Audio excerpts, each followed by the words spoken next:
은혜 지역 성도 여러분, 안녕하세요. 이만영 목사입니다. 여러분, 어느덧 계획한 14주 성경 통독 가운데에 우리 10주차가 되었습니다. 이제 이 영상 이후로 이제 영상이 4번밖에 남지 않았지만 최선을 다해서 영상을 제작하여서 우리 성도님들과 함께 공유하도록 하겠습니다. 여러분, 이번 주간은 민수기로 시작을 합니다. 그래서 이 민수기를 어느 정도 개관을 알려드리면 더 유익할 것 같습니다. 이 민수기라는 단어의 문자적인 뜻은 바로 백성의 수에 대한 기록이라는 뜻이 바로 민수기입니다. 이 제목은 민수기에서 이 전체적으로 2차례 일어나는 인구조사가 언급된 것에서 비롯되었습니다. 이 책의 영어 제목이 우리가 숫자들이라고 읽는 numbers라고 하는데요. 이런 어떤 이것 때문에 이제 구약 성경을 헬라어로 번역한 70인역 제목이 아리드모어라는 단어인데요. 이 단어의 뜻이 바로 숫자들이라는 것에서 영어 성경은 numbers라고 지었고 우리는 민수기라고 그렇게 지은 것입니다. 사실 히브리어 원어 성경에서는 이 1장의 5번째 단어인 미드바르라는 단어인데요. 이거는 광야에서라는 이런 뜻으로 민수기의 제목이 광야에서라는 제목을 가지고 있습니다. 그래서 히브리어 성경의 제목이 이 민수기를 더욱더 전체적인 이 민수기의 내용을 축약적으로 잘 보여주는 제목이라고 할 수 있습니다. 이 민수기의 핵심 주제는 이것입니다. 언약의 점진적인 이루어짐. 언약의 점진적인 이루어짐이라고 할 수 있습니다.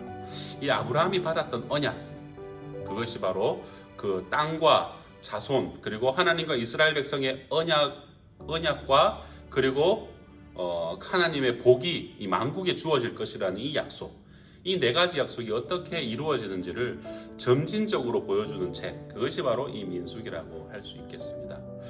이번 주간 읽게 될 이 민수기 14장까지의 내용은 시내산에서 율법이 주어지는 시점부터 해서 이제 가데스에 이르기까지의 내용을 담고 있습니다. 크게는 우리가 우리 이번 주에 읽을 내용을 3부분으로 나눌 수 있는데, 첫 번째로는 1장부터 10장까지, 10장 10절까지의 내용, 바로 이스라엘 백성이 가나안 땅으로 들어가려고 준비함이라고 제목을 지을 수 있겠습니다. 이스라엘 백성이 가나안 땅으로 들어가려고 준비함, 한마디로 준비함이죠.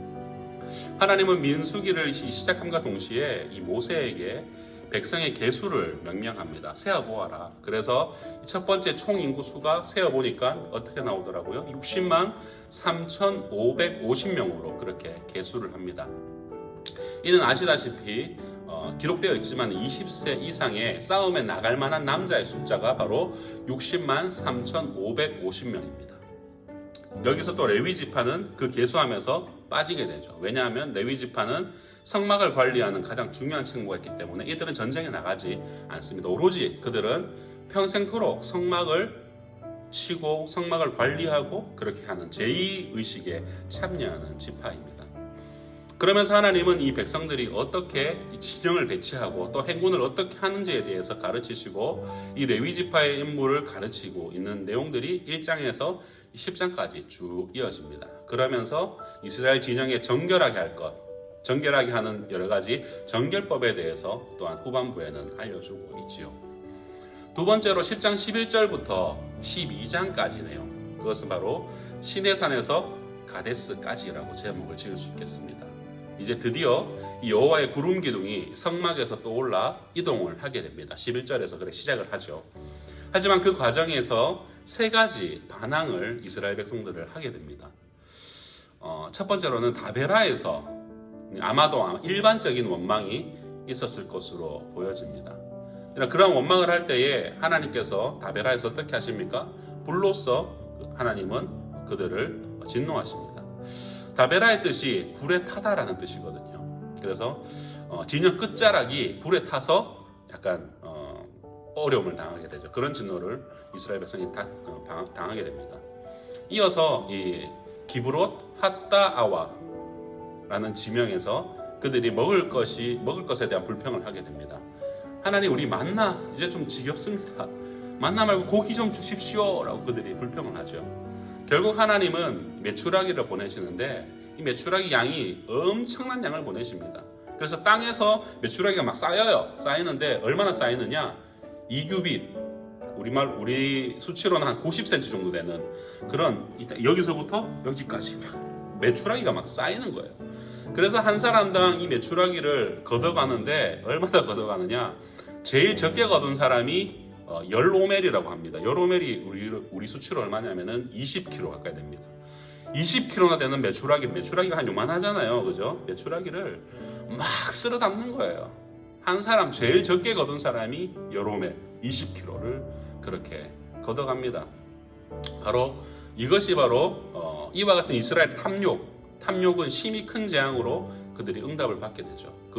심히 큰 재앙이라고 표현되어지는데 그 재앙이 어떤 재앙인지는 언급되진 않지만은 아무튼 큰 재앙을 받게 됩니다.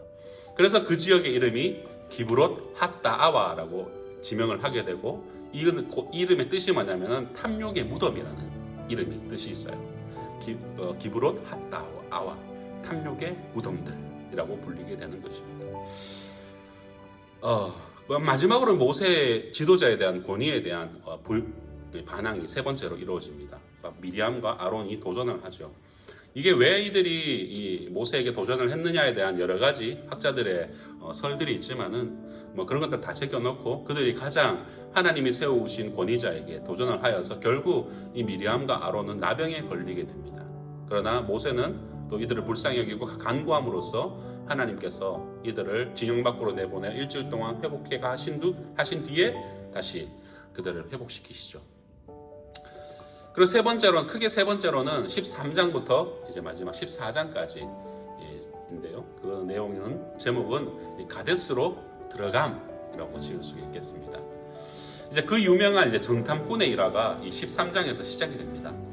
12명의 정탐꾼을 보내고 그들이 정탐하고 돌아와서 보고를 하지만 어떤가요? 우리가 익히 알고 있듯이 10명의 정탐꾼들은 부정적인 보고를 합니다. 그래서 이스라엘 백성 또한 그들의 말에 이제 다 간담이 녹아서 약속의 땅 앞에서 그들이 하나님께 또 원망하고 불순종하면서 나아갑니다.